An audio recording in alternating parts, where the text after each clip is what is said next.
안녕하세요. 정신과 전문의 김상준입니다. 예,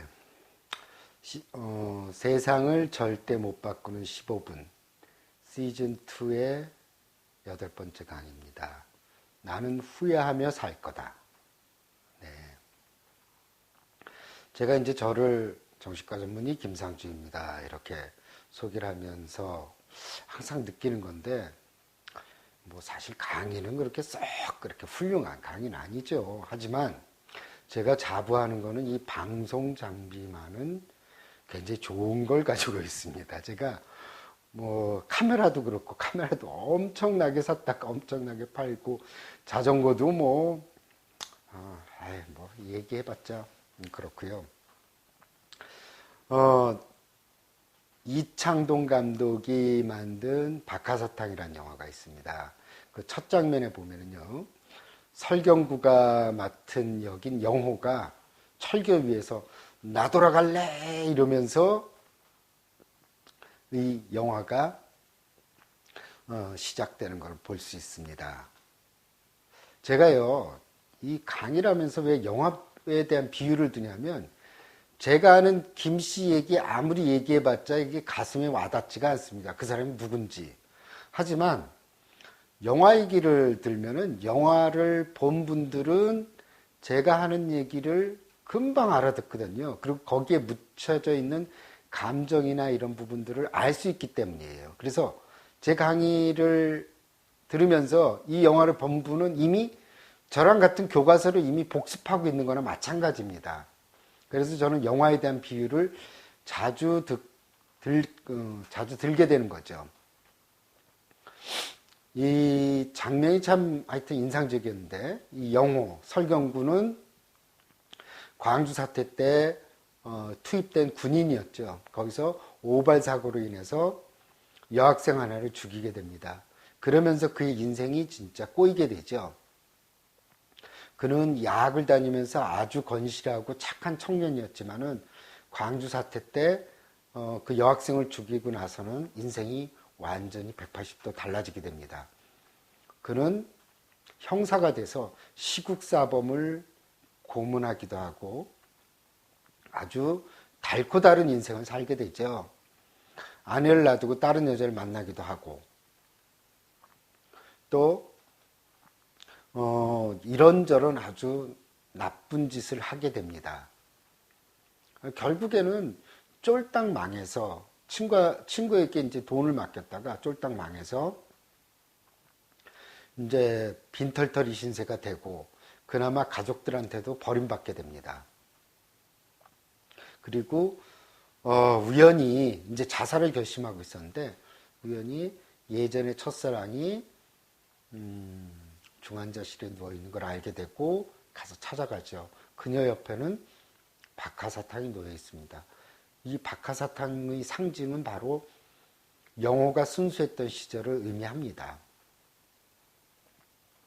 그래서 이 영화는 한 개인이 역사의 소용돌이에서 어떻게 비틀어지고 왜곡될 수 있는지 그걸 보여주고 있는 영화입니다. 하지만 이런 영화가 나올 수도 있지만 또 한 개인의 문제를 너무 지나치게 사회의 탓으로 돌릴 수도 있다는 또 한계도 있습니다. 예를 들어서 광주 사태 때 투입돼서 있던 군인들이 다 영호처럼 살지는 않았을 거거든요. 그러니까 모든 문제를 사회의 탓으로 돌릴 수도 있지 않나 하는 그런 저는 우려도 좀 있습니다.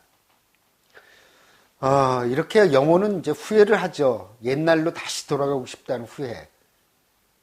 이렇게 이제 후회스러운 일들은 우리에게 많이 벌어지게 됩니다. 제가 몇 가지 사례를 들어드리면은 한 남성이 있었는데 우울증으로 내원하게 됐습니다. 그는 교통사고로 인해서 아내와 자식 둘 모두 다 죽게 되고 자신만 살아남게 됐습니다. 그 이유는 자신의 어머님을 뵈러 가기 위해서 온 가족을 다 태우고 가다가 중앙선 침범한 차에 차가 부딪히는 바람에 모두 다 죽게 됐죠. 그래서 그는 후회가 많습니다. 자신 혼자서 어머니를 뵈러 갔을 때면 이런 일은 없었을 거라고 생각합니다. 또 다른 그 젊은 남성은 대학을 졸업하고 나서 곧바로 사업에 뛰어들었는데 너무나 잘 됐습니다, 사업이. 그래서 그 젊은 혈기로 명품 시계를 사고 명품 양복을 사고 씀씀이가 굉장히 세집니다. 그리고 가족들한테도 돈을 펑펑 쓰게 됐죠. 그리고 무리하게 사업을 벌이게 됩니다. 하지만 그 사업이 다 기울고 망하게 됐습니다. 그때서 후회를 하죠. 아, 내가 그때 그렇게 돈을 낭비하지 말걸. 또 사업을 확장하지 말았어야 되는데 이런 후회를 합니다. 또 다른 한 여성은 결혼에 대해서 후회를 합니다. 그분은 그냥 어떻게 그렇게 마음에 맞지 않는, 그렇게 썩 마음에 들지 않는 남자를 만났는데 어쩌다 보니까 관계를 가지게 됐고, 그 당시만 해도 어떤 남성과 관계를 가지게 되면 결혼을 해야 된다는 그런 사회적인 풍토 때문에 할 수 없이 결혼을 했는데, 지금 생각해 보면 아무것도 아닌데 뭐하러 내가 결혼했을까, 그래서 이렇게 애정 없는 결혼 생활을 하는가, 이렇게 후회를 하기도 합니다. 또 다른 한 남성은 외국에 출장을 갔는데, 출장을 가서 한국인 여성을 만났는데 너무 마음에 들었어요. 그래서 자신이 유부남인데도 불구하고 총각이라고 속이고 그 여성과 사귀게 됐습니다. 하지만 비밀은 오래가지 않는 법이죠. 아내도 알게 되었고 사귀던 여성도 알게 된 겁니다. 그래서 양쪽에서 공격을 받게 되죠.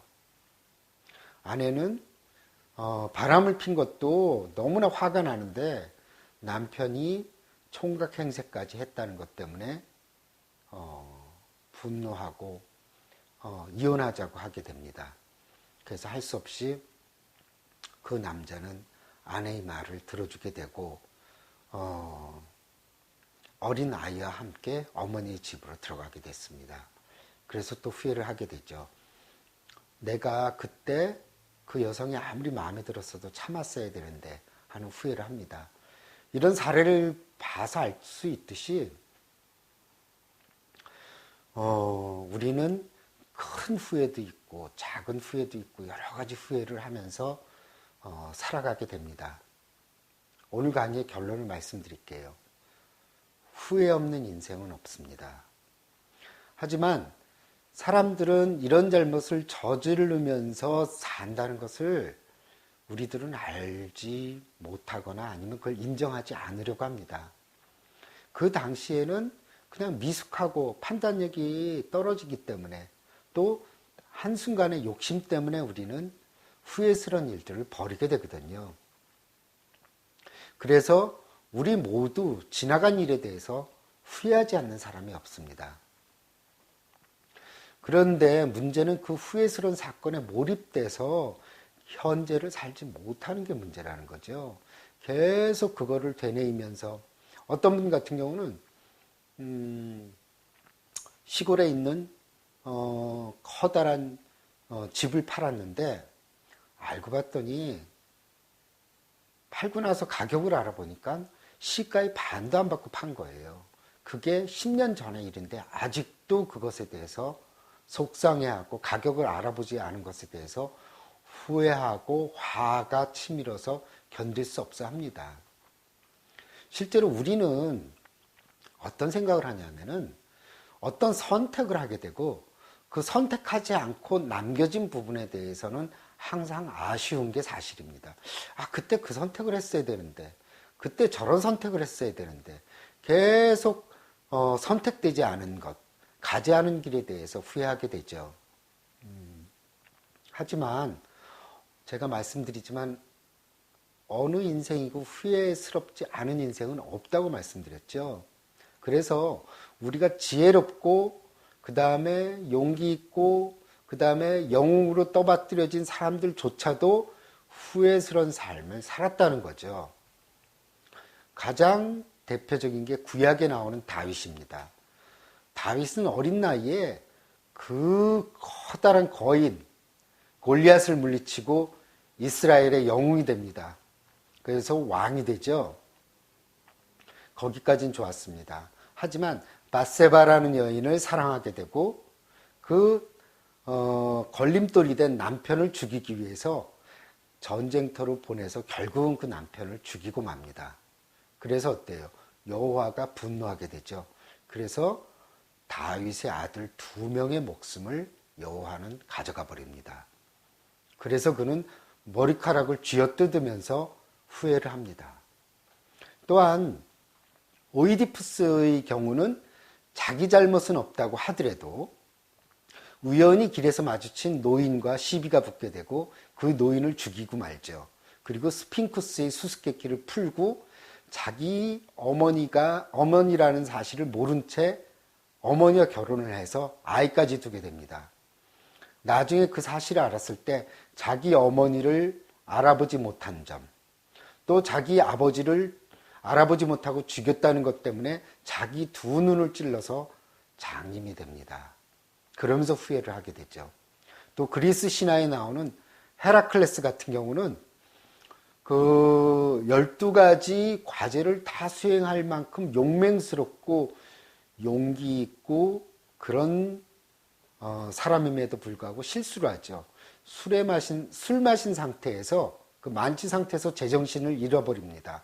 그래서 아내와 아이 2를 모두 죽이고 맙니다. 그리고 나서 너무나 후회를 많이 하죠. 이 성경이나 그리스 신화에 어떤 등장하는 인물들을 왜 신격화하지 않을까? 이런 잘못된 부분들을 다 없애버리고 좋은 점만 기록하면은 더 좋지 않을까요? 그게 우상화 신격화인데.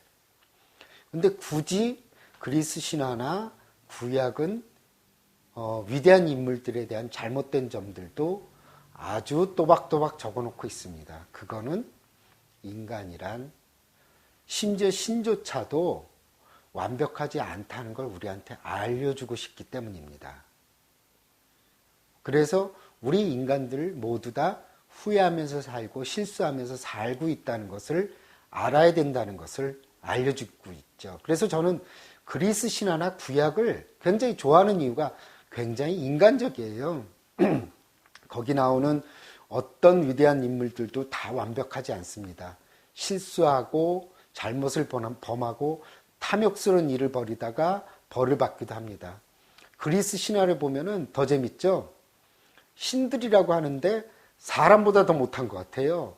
작은 일에, 인간의 작은 실수에 대해서 화를 내고 또 자기를 갖다가 칭찬하지 않았다고 해서 저주를 퍼붓고 그 다음에 인간이 나를 갖다가 숭배하지 않는다고 금방 삐치기도 하고. 그래서 그리스 신화에 등장하는 신들은 우리 인간이랑 똑같은 존재들입니다. 그래서 인간적으로 우리가 다가올 수 있죠. 또한 우리가 우리 자신이 이렇게 후회스러운 삶을 산다는 것은 우리가 인간으로 태어났기 때문입니다. 인간 자체가 완벽하지 않고 불완전한 존재이거든요.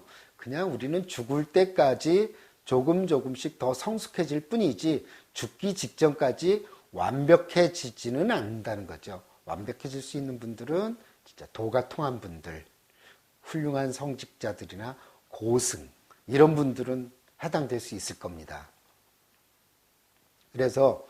그런데 문제는 뭐냐면 현대는 완벽한 인간형을 추구해요. 모든 것들을 다 잘할 수 있고 어떤 실수도 해서는 안 되고 그 다음에 꼼꼼하고 그 다음에 능력도 있어야 되고 그 다음에 인간적으로도 또 좋아야 되고 여기 모든 것 하나 뒤처짐이 없어야 됩니다. 하지만 어때요? 그런 사람들이 어디 있어요? 하지만 사회는 그런 걸 요구하거든요. 그러니까 작은 실수나 작은 후회스러운 일에도 우리들은 자기 자신을 자책하게 됩니다.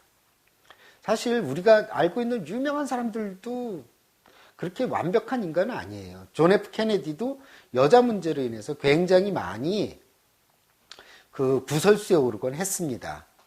또 우리가 잘 알고 있는 우리나라 역대 대통령들만 하더라도 여러 가지 정치적으로 실수를 저지르거나 사적인 문제가 없었던 사람은 없거든요. 모두 다 그런 실수들을 안고 지내는 거죠. 그런데 이렇게 우리 사회가 완벽하다 보니까 어때요? 우리는 완벽한 부분들을 투사합니다. 어디다 투사하냐? 연예인들한테 투사해요.